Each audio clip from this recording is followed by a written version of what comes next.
This fly we're going to tie is an old fly from Colorado that I used to use. I've changed it a lot over the years. It's gone through a lot of different changes and variations.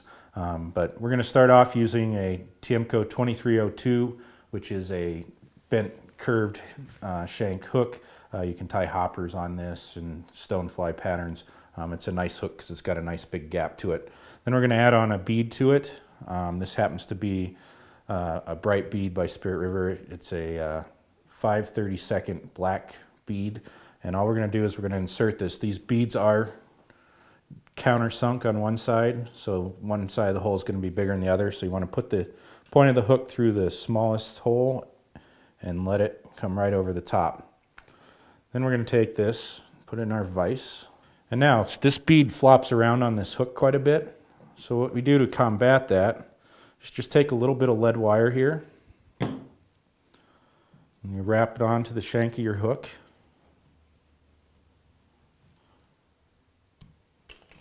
Pinch and break that off. Then just shove that lead wire right up under that, and that'll put that bead right square on the hook and keep it from moving around. If you don't do this, you can get away with it a lot of times, but sometimes that bead will get kind of cockeyed on there, and your thread will be on one side of the bead and the other side will be exposed. So if you do that, that'll keep that bead good and square on the hook. Now we're going to take, I'm using some 6/0 black uni thread. We're going to attach this to the hook, and I like to put a nice hump of thread right in front of that lead and really build up a ramp of thread in front of that lead wrap there, because using this small diameter thread, that can slide back. And if that starts to slide, your whole body can slide off the hook. So go ahead and tie that in place, and we're going to rotate this, move this thread right to the rear of the hook. And then I'm going to take one little strand of peacock curl here. We'll tie this peacock curl on right at the rear. And just come up just a couple turns. Now you're going to make a nice little ball of peacock curl right here at the back. And this peacock curl ball is not necessary. You can, a lot of guys will just tie on their goose biots and get them to splay, but this helps to, if you're having trouble getting your goose biots to splay out, if you build this little ball on the back,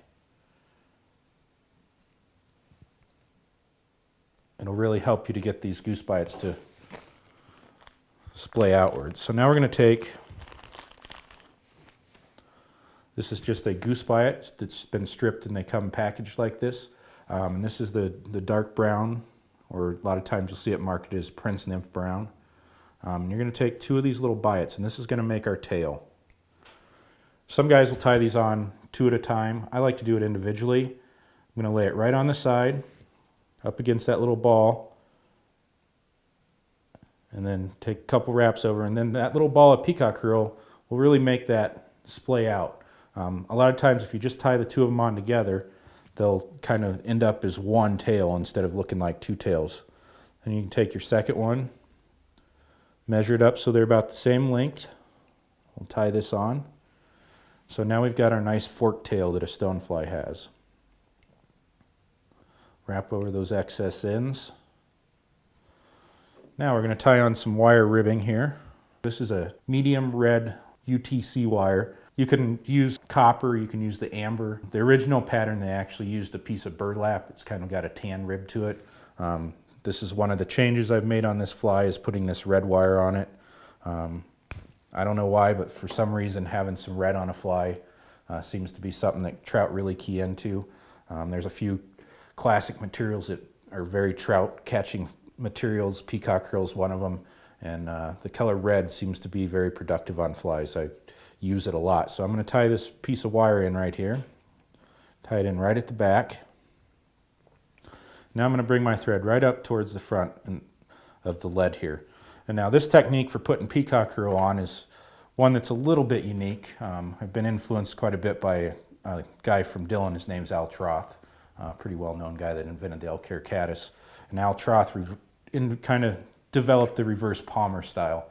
And you can use it for a lot of different ways other than just hackle. And we're going to do it with the peacock curl. And I'm going to show you why I like using this method. Now you're going to pull off about 8 to 10 strands of peacock curl. And we're going to go ahead and bunch these ends I'll just trim these off. And now what I'm going to do is I'm going to tie this on up near the front of the hook. I'm going to wrap about halfway back and then bring this thread back forward. Now what's going to happen is I'm going to make a couple wraps of peacock herl forward here. And what that's going to do is create more bulk so that we can get a nice cigar taper to our body. Another thing you can do if you're having a tough time getting that taper is you can actually dub a body that gives it kind of that cigar shape.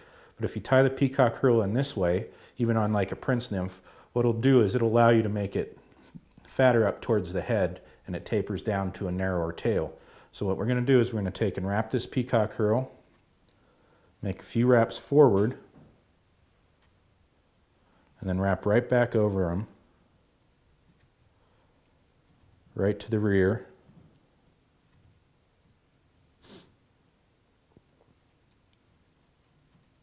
Then we're going to take our copper wire that we had here, or our red wire, wrap right over top of that peacock herl, get one good wrap on it. Then you can evenly space your wire wraps forward here.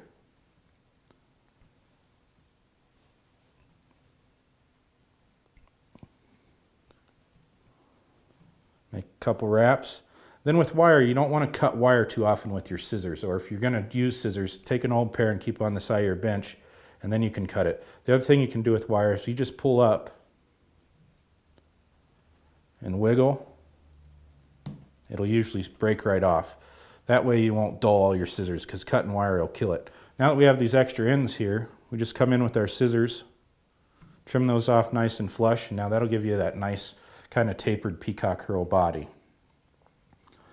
Okay, now we're going to work our thread back here to just not quite halfway, but almost halfway, and we're going to tie in two different materials for a wing case here.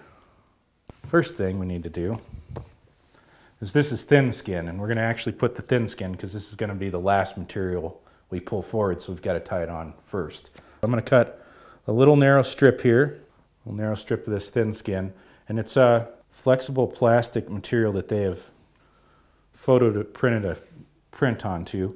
And you take that backing off, and now we're going to tie this in, because this is going to be the last material we pull over, so we want to tie it in first. And then we're going to tie in our piece of mylar here, a large Mirage Tencel. And this stuff will give our fly a little bit of sparkle and a little bit of flash, which, especially if you're fishing this in kind of off-color water, that little bit of sparkle will maybe help the fish see it. And what this is going to do when we pull it over, it'll give it a little flash, but it's still going to have that kind of natural look to it. Now for the legs on this fly, we're going to take this speckled henback, and we're going to pull off a couple of the same size feathers here.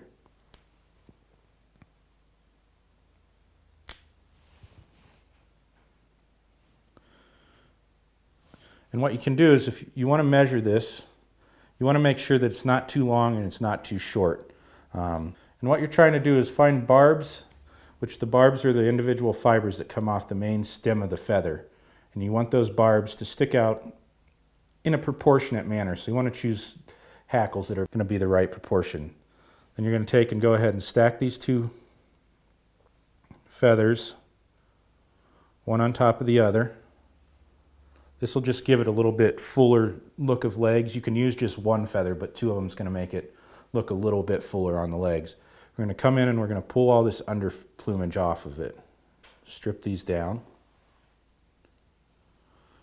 Make sure you try and get them both even on the same side. Then you're going to come and pull, just slightly pull all these fibers back out of the way, and they'll reverse back on themselves. And you can come in on those feathers and just trim off those actual tips so that you have a tie-in point. We're going to tie these in right on top, facing back that way. So now you've got all this stuff that you're going to end up pulling forward. So our next step is we're going to use good old-fashioned hare's ear dubbing here. And we're just going to take a good sized chunk of this because you're going to end up using quite a bit of it. And we're going to dub in some of this hare's ear dubbing. And you can make a pretty big fat noodle on this one. You don't have to worry about keeping it small. We're going to wrap and make a nice little ball right here at the back. Okay, so we put one little ball there. And now just to add some more wiggle and some more stuff to this fly to really, especially for muddy water, adding these rubber legs to it will just give it some movement and make it a little more visible in the dirty water. So we're going to take a little bit of this living rubber, and I'm going to take and tie this on right here, and we're going to take one wrap over it and kind of pin it up against that dubbing on the back. And we'll wrap up forward and leave yourself room to put dubbing in front of it. That'll allow us to keep both these legs sticking out to the side. So we'll do it on one side, tie another set of legs in on the other side here. And make sure you keep them right down the two sides. You don't want them to really be right on top. You want them to be on the side of that shank of that hook. So we've got our two sets of legs. Now we revisit our dubbing here.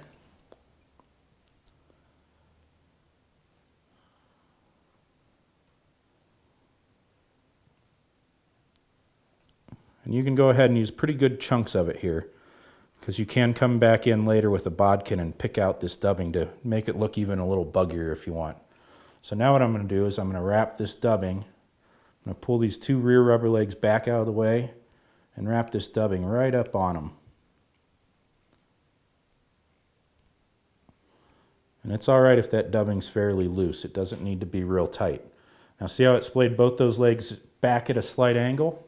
I'll take a little more dubbing. Now you want to probably go a little narrower on your dubbing here and not use quite as big of chunks, because you don't want to fill up that space up by the bead too much, because if you get too much material up here, you still have all this stuff you're going to have to pull forward, and you'll end up crowding that eye of that hook and not getting a very clean head. Now we're going to pull those front rubber legs back out of the way and wrap some dubbing right up on the head of them, just to get them to splay back a little bit. And you'll have to play with them a little bit to get them exactly where you want it. But I really like where those are at. They're kind of, we've got the rear two splaying back just a little bit, and these are pretty perpendicular to the hook. Now we're going to take our two hin fibers, stroke those fibers back out of the way, pull it forward. If they're a little long here, you can come in, just give a little pull against the stem and it'll pull those off. You lay those in place on top, tie them off, and that'll just give you a nice little set of legs there, in addition to the rubber legs that are already there. Now we're going to pull our mylar flash over the top of that to give it a little sparkle. When you tie this mylar in and you get it tied down, I see a lot of people just come in and they'll trim it right here. The problem with that is this material is extremely slippery, and you'll want to really lock it into place. So what I do is I make my couple wraps and I pull it backwards and really make sure to try and get a couple wraps right on top of that. And what that's doing is pinching and locking that mylar in place so that it won't pop open. Then you can trim it off, and we'll pull our last bit of thin skin now over the top for our wing case. And this is going to serve two purposes. One, it's going to give it that little bit of mottled look and allow that mylar to shine through. Make a couple wraps, do the same thing and kind of lock it into place here. Trim that off. Now we're, for the most part, done with the actual tying of this fly. Just give it a couple whip finishes here.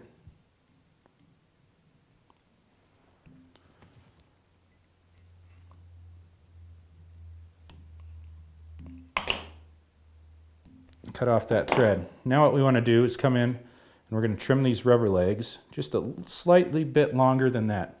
Those legs from that hin fiber. Get those trimmed off. All right, now one last little step here. You could fish this fly just as it is, just fine. But if you really want to get that sparkle to pop out through that, and also just give this a little bit of a neat look to it, I'm going to take this UV knot sense that Loon makes. It's kind of like epoxy, but a lot easier to use. Put a little dollop of it on some paper. take our bodkin, pick up some of the material. The nice part about that thin skin is since it is kind of that, like a sandwich bag, this won't soak through it, so it'll sit right on top. So I'm going to end up putting